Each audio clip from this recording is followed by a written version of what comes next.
기도하겠습니다. 사랑과 은혜가 풍성하신 아버지 하나님 감사합니다. 오늘도 복된 주일 이제 오후 예배로 하나님 생명의 말씀을 전할 수 있게 하심을 감사드립니다.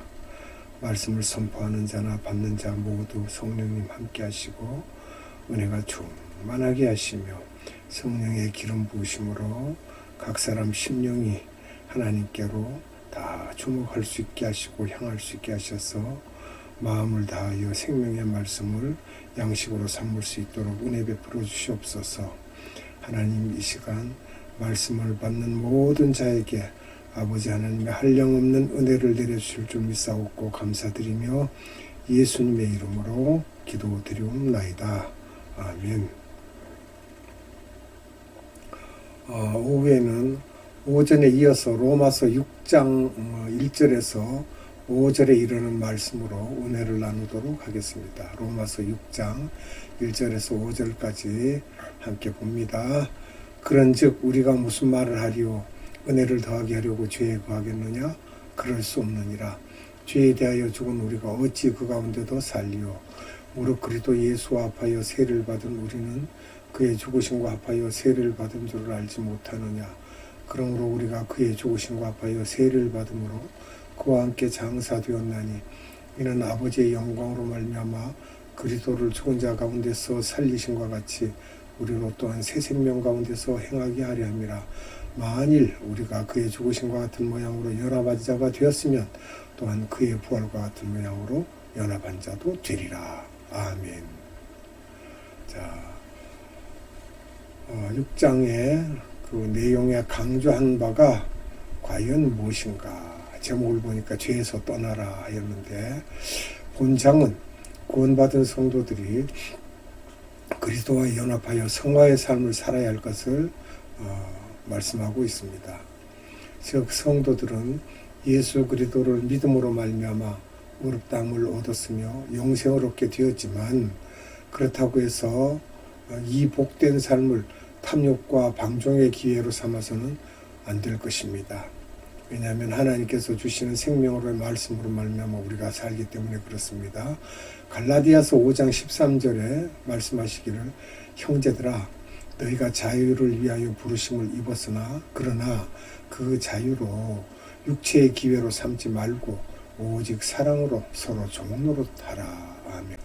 결론적으로 본장은 성도들이 이전처럼 죄의 종노릇을 할 것이 아니라 그리스도의 십자가와 부활에 함께 참여함으로써 성령의 열매를 맺는 새 생활을 해야 할 것을 강조하고 있습니다.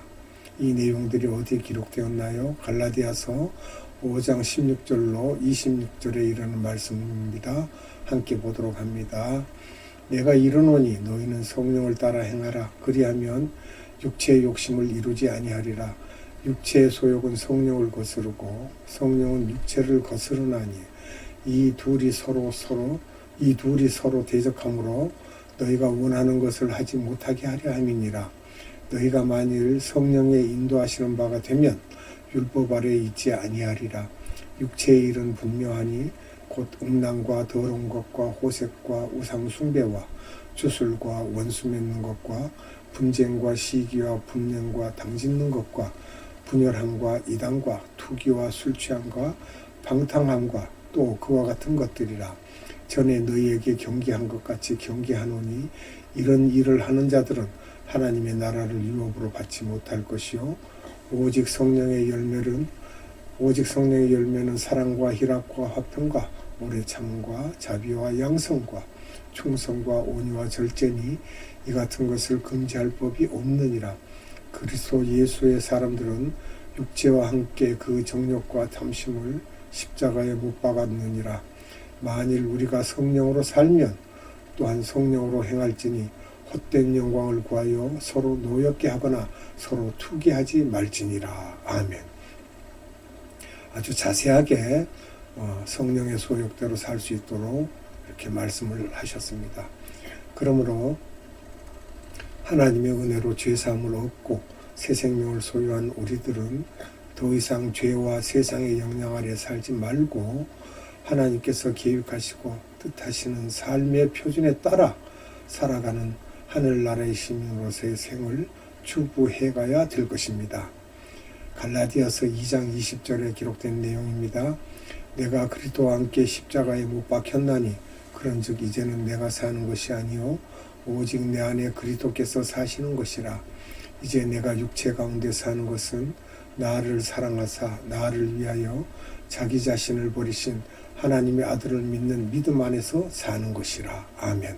하나님의 아들을 믿는 믿음 안에서 우리가 살아야 될 줄로 믿습니다. 그리스도의 죽음과 부활은 성도들에게 어떤 결과를 가져왔습니까? 이것은 로마서 6장 1절에서 14절에 이르는 방대한 내용들인데요. 우선 가까이 있는 것부터 살펴보도록 하겠습니다. 예수 그리스도께서는 홀로 십자가의 고난을 견디셨으며 홀로 죽은 자들 가운데서 부활하셨습니다. 그러나 그리스도의 이 구속 사역은 대속적이었을 뿐만 아니라 인류 구원의 전형적인 대사건이었습니다. 한 사람이 모든 사람을 대신하여 죽었은즉 모든 사람이 죽은 것이다 라고 되어 있죠. 고린도후서 5장 14절에요. 그러니까 한 사람이 대신하여 죽었는데 또 한 사람은 그 사람 때문에 사망이 왔어요. 그건 또 아담 때문에 그랬죠. 그럼 고린도후서 5장 14절의 말씀을 보겠습니다. 그리스도의 사랑이 우리를 강권하시는도다. 우리가 생각하건대 한 사람이 모든 사람을 대신하여 죽었은즉 모든 사람이 죽은 것이라. 대표로요.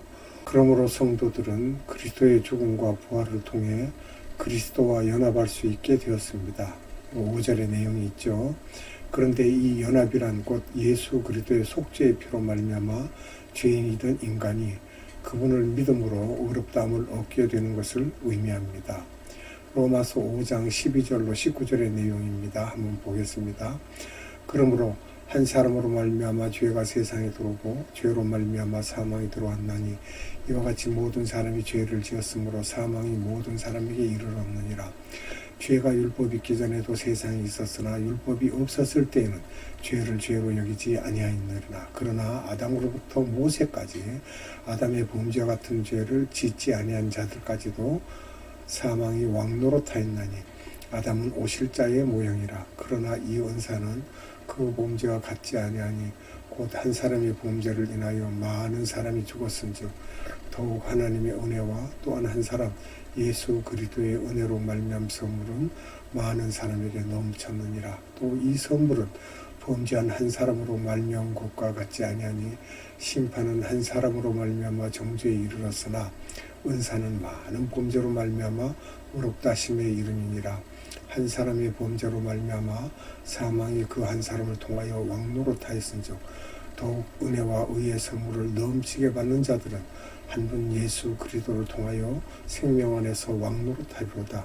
그런즉 한 범죄로 많은 사람이 정죄에 이른 것 같이 한 의로운 행위로 말미암아 많은 사람이 의롭다 하심을 받아 생명에 이르렀느니라. 한 사람이 순종하지 아니함으로 많은 사람이 죄인 된 것 같이 한 사람이 순종하심으로 많은 사람이 의인이 되리라. 아멘.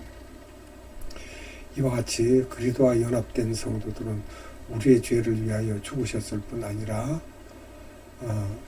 죄의 권세를 깨뜨리신 그리스도를 따라 다시는 죄가 들어와서 자신을 다스리지 못하게 해야 될 것입니다.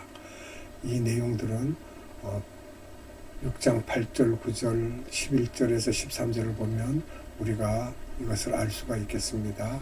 그러면 칭의론의 논리에 따른다면 하나님의 은혜가 가능한 한 많이 나타나도록 하기 위해서는 계속 죄를 지을 수밖에 없지 않는가라고 이렇게 반문하는 사람들인데 그게 아닙니다.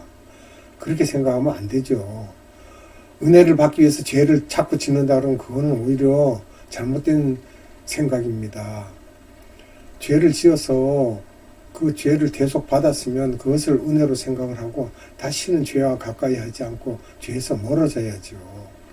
이러한 질문이 사도 바울은 전장의 결론 부분 중 죄가 더한 곳에 은혜가 넘친다라고 말한 사실에서 이제 그렇게 이야기하는데요. 절대로 이건 그런 말이 아닙니다. 즉 본 서신의 독자인 로마 교인들 중 어떤 사람들은 죄가 더한 곳에 은혜가 넘친다는 바울의 가르침을 오해하여 이 말씀을 죄로 허용하는 면허장과 같이 여기고 그와 같이 질문한 것이에요. 그건 아니죠. 죄가 큰 사람들이 그 용서함을 받았으면 그래서 은혜가 넘친다는 것이지 어떻게 그렇다고 죄를 자꾸 더 지으라는 말이 됩니까? 말도 안 되는 소리죠. 그러나 사도 바울은 이러한 질문에 대해 그럴 수 없느니라 한마디로 잘랐죠. 그럴 수 없느니라고 잘라 말하면서 그래도 함께 죄에 대하여 죽은 성도들이 계속 죄를 지을 수는 없다고 반박하고 있습니다. 따라서 바울이 여기서 주장하는 것은 성도들이 결코 범죄하지 않는다는 것이 아니라 그리스도 안에 새로운 피조물로서 더 이상 죄의 지배를 받는 생활을 계속해서는 안 된다는 사실을 명백히 밝혀주고 있습니다. 우리는 이 부분에 대해 나타난 바와 같이 하나님의 은혜와 자비를 악용하여 죄를 짓기 위한 구실을 만들며 또 그 죄를 합리화하려는 경우를 종종 볼 수 있습니다. 이러한 일은 실로 어리석고 비열한 일이 아닐 수 없습니다. 혹시 우리는 이러한 일을 저지르지는 않았는가 또는 저지르지 않고 있는지 우리가 돌아보고 점검해 봐야 되겠습니다. 만일 했다면 그것은 하나님의 사랑을 이용한 일이며 하나님의 마음을 아프게 한 일이 될 것입니다. 부모가 자식을 괴롭히는 것과 같이 그런 입장이 된다 이 말입니다. 우리는 하나님의 자녀들이기 때문에 아버지를 아프게 하는 거예요. 괴롭게 하는 것이고 사무엘상 15장 13절에 사무엘이 사울에게 이른즉 사울이 그에게 이르되 원하건대 당신은 여호와께 복을 받으소서 내가 여호와의 명령을 행하였나이다 하니 여호와께 복을 받으소서 그랬어요. 축복하여 주시옵소서가 아닙니다. 지금 오늘날에는 이 축복하여 주시옵소서 축복받아야 됩니다 이런데 그건 말이 잘못된 말이에요. 사용하지 마세요. 성경에 없는 말입니다. 그러면 여기서 우리가 3절과 4절을 살펴보겠는데요. 세례란 그럼 무엇인가? 세례에 대해서 우리가 알아보겠습니다. 세례에는 물세례와 성령세례가 있습니다. 먼저 물세례는 성례전의 하나로서 성부와 성자와 성령의 이름으로 몸을 물로 씻는 행위이며 이는 새 언약의 은혜와 구원을 상징하고 이를 보증하는 그 징표입니다. 또 마태복음 28장 19절에 보면 말씀하셨죠. 그러므로 너희는 가서 모든 민족을 제자로 삼아 아버지와 아들과 성령의 이름으로 세례를 베풀고 이러셨죠. 그런데 이 세례가 지니고 있는 가장 중요한 의미는 예수 그리스도와의 연합입니다. 여기서 그리스도와 연합한다는 것은 세례받는 사람은 그 순간부터 그리스도와 한 몸이 되어 그리스도와 같이 죽고 같이 산다는 뜻이 되겠습니다. 이 내용은 고린도전서 12장 13절에 보시면 함께 봅니다. 우리가 유대인이나 헬라인이나 종이나 자유인이나 다 한 성령으로 세례를 받아 한 몸이 되었고 또 다 한 성령을 마시게 하셨느니라. 한 성령으로 하나가 되었으니까 우리는 다 한 지체입니다. 갈라디아서 3장 27절로 28절의 말씀입니다. 누구든지 그리스도와 합하기 위하여 세례를 받은 자는 그리스도로 옷 입었느니라. 너희는 유대인이나 헬라인이나 종이나 자유인이나 남자나 여자나 다 그리스도 예수 안에서 하나이니라. 아멘. 골로새서 2장 11절과 12절입니다. 또 그 안에서 너희가 손으로 하지 아니한 할례를 받았으니 곧 육의 몸을 벗는 것이 아니요 그리스도의 할례니라. 너희가 세례로 그리스도와 함께 장사되고 또 죽은 자들 가운데서 그를 일으키신 하나님의 역사를 믿음으로 말미암아 그 안에서 함께 일으키심을 받았느니라. 우리가 예수로 옷 입었다고 하죠.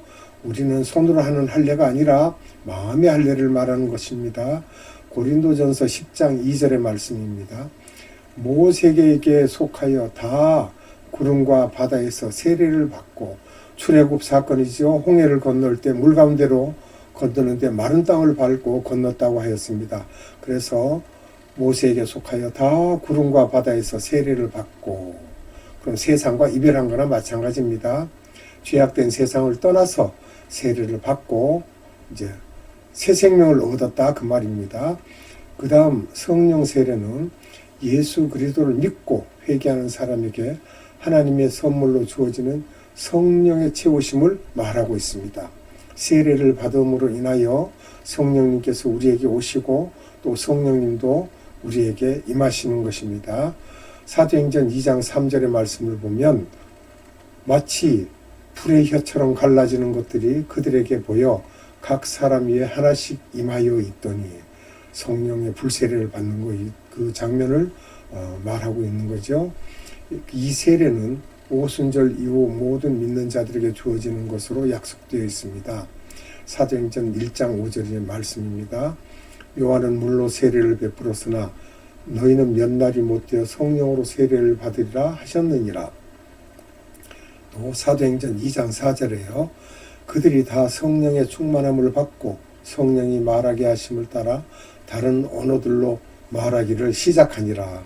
방언 기도를 시작하게 됐다는 것입니다. 성령을 받아서. 사도행전 4장 8절의 말씀입니다. 이에 베드로가 성령이 충만하여 이르되 백성의 관리들과 장로들아 빌기를 다하며 모인 곳이 진동하더니 우리가 다 성령이 충만하여 담대히 하나님의 말씀을 전하니라. 이 내용은 사도행전 4장 8절과 31절의 말씀이었습니다. 그러면 사도행전 19장 2절의 말씀입니다. 이르되 너희가 믿을 때 성령을 받았느냐? 이르되 아니라 우리는 성령이 계심도 듣지 못하였노라. 아직 성령 세례를 안 받았다는 것이죠. 고린도전서 12장 13절의 말씀입니다.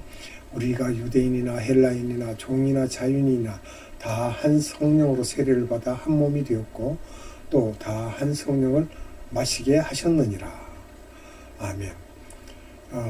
본문에서 언급되고 있는 세례는 위에서 소개된 물 세례와 성령 세례 모두를 포함하는 것으로 보아야 할 것입니다. 그래서 바울은 세례의 비유를 들어 성도와 그리스도와의 생동적인 연합을 어떻게 설명하고 있는지 더욱 우리가 자세히 알아봐야 되겠습니다. 이것은 4절과 5절의 내용인데요. 바울은 비록 잠깐 동안의 일이지만 세례를 받을 때 물속에 몸을 잠그는 일을 그리스도와 함께 장사되는 일로 아주 묘사를 잘했죠. 여기서 장사된다 하면 자연적인 출생으로 맺어지는 아담과의 관계에 의해 지배되던 옛사람의 종말을 상징하는 말이 되겠습니다. 뭐냐 그러면 죄 가운데 살았던 우리 아담과 연결되어 있던 그 옛사람이 이제는 끝나고 나는 새로운 사람으로서 하나님을 향하여 찾아가는 선한 양심을 말하고 있는 것입니다. 에베소서 4장 22절의 말씀입니다. 너희는 유혹의 욕심을 따라 썩어져가는 구습을 따르는 옛사람을 벗어버리고 옛사람을 벗어버려야 되겠죠. 골로새서 3장 9절의 말씀입니다. 너희가 서로 거짓말을 하지 말라. 옛사람과 그 행위를 벗어버리고 그러니까 지난 날의 것을 모두 정산한다는 이야기가 됩니다. 즉 그리스도 안에서 새 생활을 하기 이전에 거듭나지 못한 본성과 행동이 그리스도와 함께 십자가에서 죽었음을 잘 의미하고 있습니다. 갈라디아서 5장 24절에 그리스도 예수의 사람들은 육체와 함께 그 정욕과 탐심을 십자가에 못 박았느니라. 그러니까 우리도 예수님과 함께 십자가에 달려서 못 박은 것과 같이 옛사람이 죽었다 이 내용입니다. 골로새서 2장 12절에 너희가 세례로 그리스도와 함께 장사되고 또 죽은 자들 가운데서 그를 일으키신 하나님의 역사를 믿음으로 말미암아 그 안에서 함께 일으키심을 받았느니라. 아멘. 우리가 장사되었다는 거예요. 또한 바울은 세례를 받을 때 물속에 잠겼던 몸이 다시 나오는 것은 예수 그리스도께서 십자가 위에서 죽으셨다가 3일 만에 부활하신 것과 같이 신자가 그리스도 안에서 죄에 대하여 죽었을 뿐만 아니라 그리스도의 부활의 능력 앞에서 새 생명의 길을 걷게 된다는 사실을 나타낸다고 말할 수 있겠습니다. 이렇게 볼 때 그리스도와 연합된 성도들은 옛 생활에 대하여 죽었으며 이제는 그리스도의 부활의 능력으로 죄에 대하여 완전한 자유를 회복하였음을 알 수 있습니다. 갈라디아서 2장 20절에 기록했지요. 이와 같이 새로운 생활을 하게 된 성도들은 고의적으로 죄 가운데 살 수 없으며 또한 그렇게 하기를 원치 않는 것이 정상입니다. 갈라디아서 2장 20절의 말씀과 고린도후서 5장 17절의 말씀을 우리가 보고 그 다음에 말씀을 마치도록 하겠습니다.